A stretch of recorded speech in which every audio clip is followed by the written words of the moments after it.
la ilma lana illa ma 'allamtana innaka antal alimul hakim. Assalamualaikum warahmatullahi wabarakatuh. Salam sejahtera, salam bahagia, selamat pagi, good morning, kalai vanakkam, ohayo gozaimasu, sabah al khair, kabare, kasange, sawadikap, kiamanasin. Jadi alhamdulillah tuan-tuan, jadi kita pagi-pagi ini kita insya-Allah kita gunakan kesempatan ini kita sama-sama nak kongsikan. Saya Haji Maidin bin Syahul Hamid dari Pulau Pinang,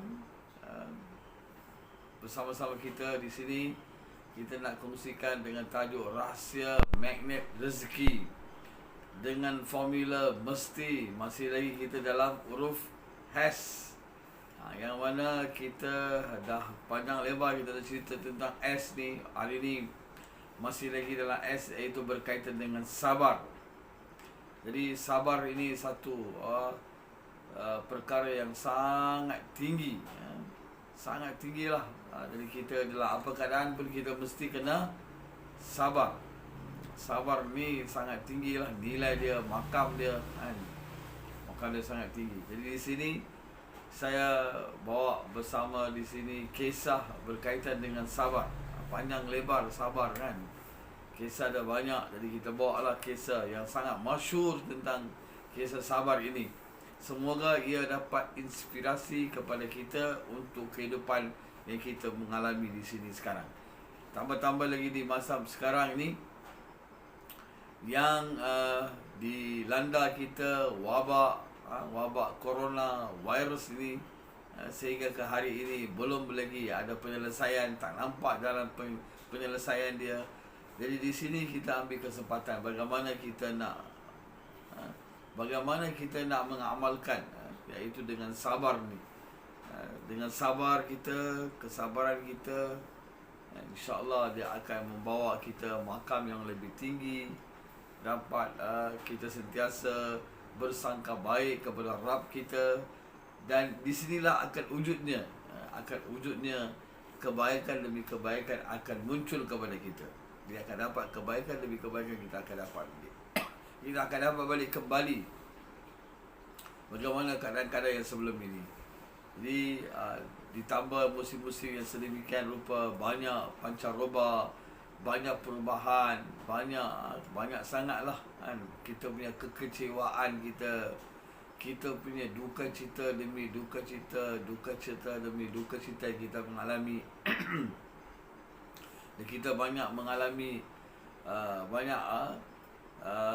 kemelesetan, kemerosotan, kesukaran, kepayahan, kesakitan.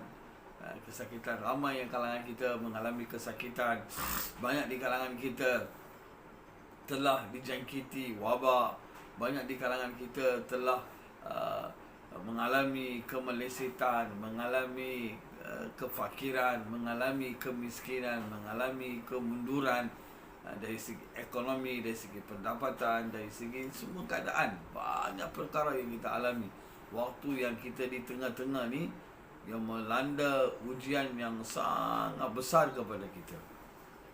Jadi banyak besar kita alami di pagi-pagi ini. Jadi kita ambil kesempatan di sini. Jadi kita sama-sama lah. Bukan kata kita yang cakap ni kita tak ada ujian dan kita tak ada alami apa-apa kesukaran atau kepayahan. Malahan kita pun ada juga. Jadi dengan perkongsian di sini kita juga sama-sama dapat iktibar, dapat tauladan, dapat contoh, dapat inspirasi dalam kehidupan kita. Semoga kita dapat belajar. Dari pelajaran ini kita dapat benteng, kita dapat faham bahawa kita ni kena kesedaran, kita kena sedar. Kita ni biasa kan, manusia yang biasa, yang sifat keluh kesah, yang mana kita punya semangat kita naik turun, iman kita naik turun, iman kita keluar masuk, keyakinan kita mendorong, menurun, mengedung. Jadi biasa, ini kebiasaan. Jadi Jadi inilah perkara yang luar biasa ni apa dia? Kita boleh tahan daripada segala-galanya. Kita boleh datang mencabar, kita boleh dah bawa kehidupan kita, teruskan kita punya kehidupan kita dengan sangkaan yang baik, dengan sangkaan yang baik, dengan semangat yang baik, dengan harap. Kita harap dan takut. Harap kita dapat selesaikan semua perkara, Allah selesaikan. Takut apa? Kita apa takut? Kita cemas. Takut kita kalah. Takut kita lemah. Takut kita putus harapan, putus asa. Jadi banyaklah perkara-perkara yang tak baik akan berlaku kepada kita. Daripada kisah yang kita nak cerita di sini, dapat satu inspirasi. Semua kita dapat tahan daripada semua segala-galanya dalam kehidupan kita. Jadi kita buat kehidupan kita dengan norma baru. Norma baru dah sekarang tak jadi norma baru dah. Dia jadi norma biasa dah. Dia akan jadi norma biasa kepada kehidupan kita. Yang mana perubahan-perubahan yang menjadi drastik, yang menjadi kepada kita sangat cepat. Jadi kita kena fahamlah bahawa kita punya kehidupan kita ni kita kena teruskan. Apa-apa kita kena teruskanlah. Tak ada choice. Kita tak ada pilihan. Kita tak ada pilihan, maka kita kena teruskan. Tak boleh buat apa-apa. Kita harap dengan sangkaan yang baik. Harap-harap kita dapat selesai, dapat macam mana kita nak kisah, kita nak kemusikan kisah ni. Daripada kisah ini kita dapat satu pedoman. Jangan kita scroll, jangan kita lari. Dengar dulu sampai habis. Baru tengah habis, baru tinggal, baru kita pergi. Supaya ini kita dapat kesedaran untuk kita, untuk saya, untuk kita, semua ni kita kena dengar. Semua ni kita kena tahu. Kita kena cerita kepada isteri kita, anak kita, keluarga kita, kepada kawan-kawan kita. Kisah yang saya nak kongsikan ini, kisah yang sangat-sangat menakjubkan kepada kita. Dia akan memberi motivate kepada kita. Sebab bangkit semula, macam mana Allah Ta'ala uji salah seorang yang sangat soleh, sangat warak, sangat kaya raya dalam kehidupan beliau. Dia telah Allah uji sampai tak ada apa-apa. Siapa dia? Nabi Ayub AS. Nabi Ayub AS seorang yang usahawan, seorang jutawan, seorang dermawan, yang mana beliau telah diuji oleh Allah SWT. Sebelum diuji, beliau ada anak yang ramai, isteri yang ramai, beliau juga memiliki harta yang banyak, rumah yang besar, gedung yang besar, perniagaan yang besar, ada tanaman, ada peternakan, ada orang pekerja, ada orang yang urus. Kaya lah. Nabi Ayub AS bukan orang biasa-biasa. Bukan orang calang-calang. Nabi Ayub AS orang yang hebat, handal. Beliau seorang kaya raya punya orang. Jadi Allah Ta'ala uji beliau. Sehingga beliau tak memiliki apa-apa. Jadi macam mana Allah uji dia? Sikit. Orang yang ramai kerja dengan beliau, orang yang ramai bantu dengan beliau, orang yang bantu bersama-sama duduk dengan beliau, kawan-kawan beliau, orang yang bantu beliau, duduk dengan beliau, semua seorang demi seorang keluar daripada membantu Nabi Ayub AS. Ayub AS mereka keluar sikit. Perniagaan beliau jatuh, yang maju jaya, satu ketiga dulu jatuh, meredum, sedikit, boom. Orang yang ramai berhampiri dengan Nabi AS, sikit-sikit mereka jauh, renggang. Sama juga macam kita. Dulu kita berniaga bagus, Kelang sana, besar sana, kita punya projek sana, projek sini, kita punya income sana masuk, sini masuk, gedebak, kiri kanan, atas bawah, depan belakang masuk, Sekarang semua tak ada apa dah. Macam itulah yang berlaku kepada Nabi Ayub AS. Hilang sikit. Dari segi ekonomi, dari segi keliling beliau pun dah ramai dah renggang. yang dekat dengan beliau. Siapa dia? Anak-anak beliau pun Allah Ta'ala tarik seorang Allah tarik. Allah tarik. Allah matikan anak-anak beliau. Macam mana rasa? Satu dari segi luaran, satu lagi yang lagi dekat. Yang dalam hati ni, dekat ni. Kasih sayang. Mana satu ayah yang tak kasih kepada anak-anak? Mana satu ayah? Seorang Allah tarik. Seorang. Sampai semua habis. Meninggal. Tak ada seorang anak pun dah. Dan macam tu juga berlaku. Isteri-isteri beliau. Seorang. Tinggal sebab apa? Tak ada apa dah. Dari segi pendapatan dah tak ada. Dari segi income dah tak ada. Dari segi yang kawan-kawan yang rapat yang sebelum ni ada juga yang boleh give and take pun dah tak ada. Macam sekarang lah kan. Kita pun tak ada orang lah nak berdampingi dengan kita. Sebab kita tak ada apa.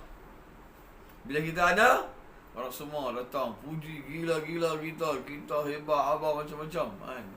Kita naik sikit kan. Sama lah kan. Nabi Ayub AS dulu bagus kan. Macam-macam ada. Semua orang dekat. Hampir biasa dunia. Manusia ni dia materialistik. Dia bukan tengok yang benda lain. Dia tengok material. Banyak kejap kuat, orang semua dekat dengan hang bagus. Hang tak pandai pun tak apa. Bila ada duit saja, ada materialistik, orang semua kata hang ni memang hebat.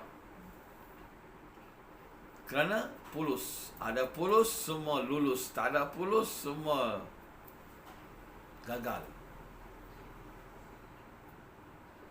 Jadi semua orang dekat macam tu jugalah kan. Kita ada orang dekat datang. Oh, hebat. Oh, Masya Allah. Oh, macam tu lah. Ibarat contoh. Kita akan mengalami perkara ini sekarang ni. Kalau kita tak ada, orang akan jauh. Tak pandang pun dah. Alah, dia ni ke? Raplah, jingga. Apa sembang yang derai. Kan? Macam tu yang berlaku kepada Nabi Ayub AS. Orang kata apa? Hang dulu kata macam tu, kata macam ni. Allah yang buat segala-gala apa semua. Sekarang apa betul tak? Hang cakap hang tak betul. Nabi Ayub AS satu datang ujian dari segi keperluan pendapatan, dan satu lagi ujian daripada hati.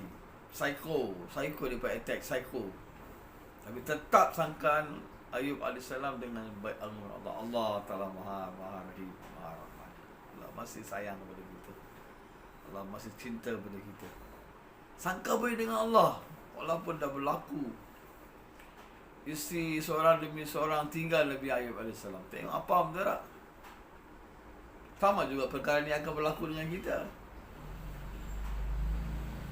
Anak-anak tak akan respect, isteri pun tak akan respect. Sebab kita tak ada apa. Sebab kita ada. Semua betul bang. Dia tak cakap abang tu memang hebat. Kalau tak ada pendapatan, tak ada income, tak ada wang yang banyak, isteri sendiri pun pandang remeh kepada kita. Pandang lemah kepada kita. Pandang koman kepada kita. Tak ada apa, sembang ya. Tin kosong. Sebab tak ada isi. Bunyi saja lebih. Macam itulah ibarat yang kena kepada Nabi Ayub AS. Seorang tinggal. Tinggal seorang saja yang setia. Tak ada apa dah. Sehingga dalam sejarah beritahu, rambut digadai, dijual untuk dapatkan pendapatan, untuk dapatkan makan. Sehingga macam tu punya fakir, macam tu punya teruk, tak ada apa income langsung, licin habis-habisan. Kita siapa nak beli rambut kita? Kan? Itu mungkin waktu itulah kan memerlukan. Kita siapa nak beli? Semua orang dah ada, dah tak payah dah kita punya apa pun tak ada dah. Tak perlu apa kita nak gadai, apa kita nak jual. Tinggal seluar je. Tak ada apa kita nak bagi. Isteri pun beritahu, wahai Nabi Allah, setiap Nabi ada doa mesti special ya. Mesti ada specialnya. Setiap Nabi ada doa-doa yang akan Allah kabul. Nabi-Nabi ni dia tersimpan doa. Kabuliat kepada Nabi-Nabi ni. Tunggu. Minta saja. Nabi Ayub selalu tak minta. Dia kata, berapa lama kita dapat nikmat banding dengan kita punya ujian beberapa tahun. Nikmat dah begitu lama, sama juga kita. Dah berpuluh tahun kita dah rasa dah. Mai sikit ujian kepada kita, sikit 1 tahun 2 tahun kita dah kelabar dah. Kita dah kata macam-macam kepada Allah.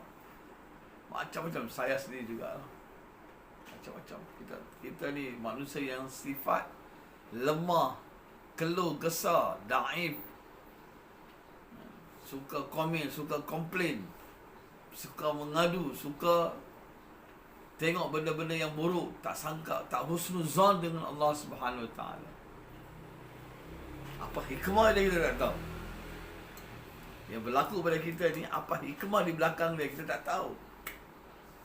Sentiasa kita pandang serong, sentiasa kita pandang tak betul. Tak sangka macam mana yang sangkaan yang baik yang ada pada Nabi Ayub AS. Minta. Tak nak minta. Hanya minta betul-betul dah. Baru gunakan doa yang power kepada Allah SWT. Untuk berapa lama? Berapa puluh tahun kita dah hidup? 80 tahun dah kita dah hidup. Baru beberapa tahun saja kita kena. Yang banyak yang kita tahu kita tak kata apa pun. Waktu kita seronok, waktu kita dah enjoy, waktu kita dah apa-apa. Lebih-lebih ni kita tak kata apa pun. Syukur datang daripada mulut saja, bukan daripada sudut hati. Bukan daripada datang daripada hati. Daripada hati sanubari kita. Tidak. Jadi ini kita kena ambil kesempatan. Kita ambil inspirasi kisah ini. Nabi Ayub AS sehingga datang, sehingga beliau dah betul-betul dah datang ujian semua. Dia ujian daripada sekeliling, daripada harta dia, pendapatan dia, perniagaan dia, peternakan dia, pentanaman dia, semua hancur habis semua. Di macam-macam datang ujian kepada beliau, tetap beliau sabar, tekad, betul, sangka baik dengan Allah SWT. Allah kata Allah Ta'ala Maha Rahim, Maha Rahman. Sangka baik dengan Allah SWT, sehingga beliau ditimpa penyakit pada beliau. Tak boleh buat apa lagi. Makin lama makin lemah, makin lama makin lemah, makin lama makin lemah. Tak ada daya dan upaya untuk nak melakukan, mengerjakan kebaikan, amal ibadah kepada Allah. Baru doa, ya Allah, jangan menyebabkan kesakitan saya tak dapat mengamalkan ibadah kepada-Mu. Jadi sama juga lah tuan-tuan dan perempuan di sini. Untuk kita pun sama juga. Kita setia, kita doa. Kita kata, ya Allah, janganlah menyebabkan kerana musibah, bala, bencana, ujian yang datang kepada kami ini, sehingga kami tak dapat kenal-Mu, tak dapat ingat kepada-Mu, tak dapat ibadah kepada-Mu. Oleh kerana abad ni, janganlah Kau tutupkan pintu-pintu rahmat, pintu-pintu rahmah, pintu-pintu kebaikan kepada kami, ya Allah. Yang kami setiap sebelum ini kami duduk sembahyang ke masjid, ke surau. Kami pergi kuliah, kami pergi ceramah, kami pergi dengar khutbah. Sekarang semuanya di limit, dikontrol. Yalah, jangan menyebabkan kami kufur balik, ya Allah. Jangan kami tak dapat kesempatan ingat balik, datang balik dengar firman-firman-Mu. Dapat dengar balik sabdaan-sabdaan-Mu. Kita kami tak dapat dengar lagi dah. Ceramah-ceramah, bayan-bayan, nasihat-nasihat daripada ulama, daripada guru-guru kami, daripada syekh-syekh kami, daripada ulama-ulama yang beri demi penerangan, face to face, heart to heart, perlu dapat menyuburkan balik hati sanubari kita, kenal balik, sujud balik. Betul-betul kami nak buat, ya Allah. Semua kita insaf, taubat, istighfar, insya-Allah Allah kembali kepada kita. Kegemilangan yang kita rasa sebelum ini kita tak nampak, kita tak rasa. Macam nikmat mata, selagi ada, kita tak tahu nikmat mata. Ada tutup balik mata, buka balik, baru kita nampak. Dia macam itulah ibarat dia. Yang kita perlu ambil balik peluang, minta kepada Allah, minta lagi dan lagi dan minta kepada Allah. Ya Allah, semoga jangan kami kerana wabak ni kami tak dapat pijak masjid balik, kami tak dapat dengar balik, kami tak dapat buat kerja-kerja amal agama, tak dapat kami memakmurkan masjid. Inilah punca, inilah amalan yang boleh menarikkan rahmat Allah, inilah boleh menarikkan rahmat Allah, berkat Allah, afiah daripada Allah, maghfirah daripada Allah SWT. Janganlah menyebabkan kerana itu, ya Allah. Jangan jauhkan kami dan keturunan kami tak kenalmu balik, tak ikut balik cara kaifiat baginda Rasulullah sallallahu alaihi wasallam, tak amal balik dengan cara Nabi sallallahu alaihi wasallam. Lama-lama anak-anak kita pun mereka akan rasa ibadah ni ada banyak perbezaan, tak ikut sunnah Nabi sallallahu alaihi wasallam, tak ikut kaifiat. Amal agama dengan kaifiat baginda Rasulullah sallallahu alaihi wasallam inilah kesempurnaan agama. Kesempurnaan agama lah akan jadi dapat pahala, akan diterima oleh Allah SWT. Amalan yang tak ikut baginda sallallahu alaihi wasallam, amalan tak akan diterima oleh Allah SWT. Kalau kita bawa 1001 alasan, itu alasan tak kat dunia sahaja. Jadi diminta rayu kepada tuan-tuan dan perempuan, kepada semua kalian manusia di umat-umat di muka bumi ini, terutama sekali kepada orang-orang Islam, kita perlu insaf, taubat, istighfar. Perlunya kita bangun balik, mohon doa, submit kita punya doa. Semua orang Islam submit doa, ya Allah kembalikan balik kepada kami kegemilangan yang selama ni kami telah leka, alpa, kami telah lupa. Kami telah lupa, leka, alpa, kami telah lalai. Kami tak buat dengan sungguh-sungguh. Kami tak ambil kesempatan yang Allah beri kepada kami. Seperti visa. Orang tahu, orang luar negara, dia tahu dia ada value visa tu, dia tahu, menghargai. Sebab tu dia pulung sungguh-sungguh. Datang di sini, pulung kerja 5 tahun, 10 tahun, habis balik dia boleh dapat bina rumah banglo, dia ada perniagaan di balik di kampung tempat masing-masing. Cuba tanya kawan-kawan kita yang datang dari luar negara, macam mana kita tengok macam mana mereka buat kerja. Adakah sama kita kerja dengan mereka kerja? Dia tahu limit yang masa yang diberi ni. Takkan nak balik tangan kosong. Macam tu jugalah kita di sini. Takkan kita nak balik ke kampung halaman kita. Kita datang daripada mana? Datang daripada syurga. Kita kena kembali kepada syurga balik. Kita kena kembali. Alastu bi rabbikum? Qalu bala. Inilah soalan yang pertama Allah tanya. Untuk nak uji kita ni, Allah hantar kita ke muka bumi ni. Inilah sedang kita dapat ujian ini. Untuk nak menentukan betul ke Allah yang Rabb kita. Dan kita yang datang ni semua ni punca daripada Allah SWT. Allah Ta'ala yang jadikan segala-galanya. Yang akan baik sempurnakan adalah Allah. Kita kembali minta rayu Allah. Semua kita dapat balik kegemilangan balik amal agama dengan sempurna. Asal subhanahu enjoy. Betul berlipat kali ganda. Bila datang ujian kepada Nabi Ayub AS, bukan Nabi Ayub AS mengurangkan ibadah, malah berlipat kali ganda.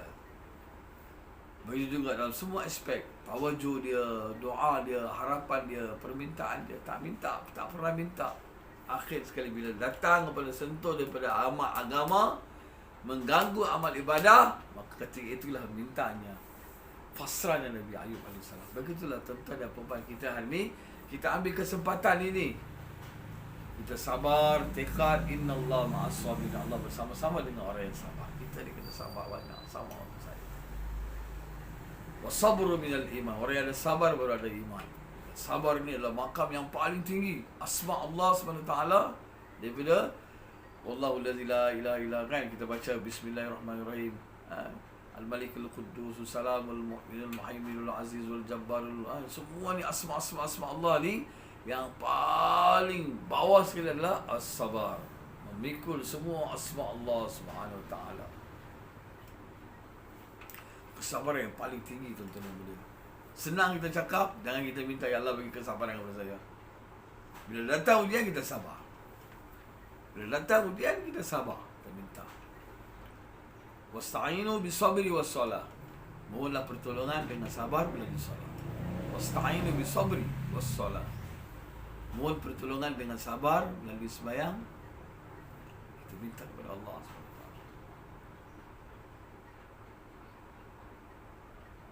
Boleh insya-Allah macam tu. Sama-sama kita dapat kongsikan, dapat sebarkan, dapat amalkan perkara-perkara yang baik dalam kehidupan kita, insya-Allah. Dengan perantara ini, selepas Nabi Ayub AS minta kepada Allah SWT, maka Allah SWT telah beri balik, kembali balik. Anak yang meninggal tu semua tu Allah Ta'ala bagi lahir kembali. Allah Ta'ala bagi balik zuriat berlipat kali ganda. Tadi kan ada yang kata 12, 13, 14 kan, overall kan, lebih kurang macam tu. Dan Allah Ta'ala berlipat kali ganda balik. Allah Ta'ala beri kembali zuriat kepada Nabi Ayub AS. Allah Ta'ala kembali balik. Perniagaan yang mundur dapat maju balik. Maju balik. Berlipat kali ganda balik. Berlipat kali ganda. Maju perniagaan, penternakan, pentanaman. Dan orang berlipat kali ganda, orang datang bertemu Nabi Ayub AS. Bagi itu, bagi ini, bagi itu, bagi ini. Allah kembali balik keberkatan, kerahmatan, keafiatan. Dan setelah Nabi Ayub AS pasrah, suddenly, on the spot, Allah Ta'ala kabul doa Nabi Ayub AS. Bukan tunggu beberapa hari. Nabi Ayub AS minta, ya Allah, janganlah engkau elakkan saya daripada mengamal ibadah kepadamu, dekat denganmu, harap padamu, minta kepadamu. Jangan jadikan saya tak putus harapan denganmu, ya Allah. Kita minta semoga Allah balik, Allah balik kepada Nabi Ayub AS. Kembali bagi balik. Macam tu juga tuan-tuan dan perempuan kita, Allah Ta'ala akan bagi balik kepada kita. Kalau betul-betul kita punya niat kita, betul-betul kita punya doa kita, harapan kita betul dengan Allah, Allah akan bagi balik kepada kita. Macam mana Allah bagi balik kepada Nabi Ayub AS yang penuh kesabaran, habis ke semua kesabaran tu. Dan macam tu juga kita pun dengan kesabaran kita minta, Allah akan bagi balik kepada kita apa yang kita mau daripada kita. Malahan Allah Ta'ala akan bagi berlipat kali ganda, Allah akan bagi kepada kita. Boleh insya-Allah tuan-tuan. Semoga kita daripada kisah ini kita dapat inspirasi, contoh tauladan dalam kehidupan kita buat masa sekarang ini. Allah Ta'ala bagi balik kembali kita kepada kita. Semoga wallahu alam bissawab. Jadi akhir kalam daripada saya Haji Maidi bin Syawal Hamid. Jadi kita sama-sama kita kongsikan, kita sebarkan, kita war-warkan. Semoga semua orang Islam di dunia ini, semua orang di sini taubat istighfar kepada Allah SWT, mohon balik kembali kepada Allah. Allah Ta'ala akan bagi balik kepada kita macam biasa. Harap-harap kita semua ni selamat, kita afiat, kita dapat kaya, bahagia, tenteram kan. Kita dapat kesihatan yang baik kan. Kita kembali datang kepada kita, kekayaan balik kembali kepada kita. Dan Allah Ta'ala bagi kepada kita kebebasan kepada kita. Bebas dari semua aspek. Allah bagi kesihatan, kekayaan dan kebebasan kepada kita. Allah Ta'ala bagi health, wealth and freedom kembali kepada kita. Semoga kita semua sukses dalam semua segi. Dunia kita berjaya, akhirat kita berjaya. Wabillahi taufiq wal hidayah. Assalamualaikum warahmatullahi wabarakatuh.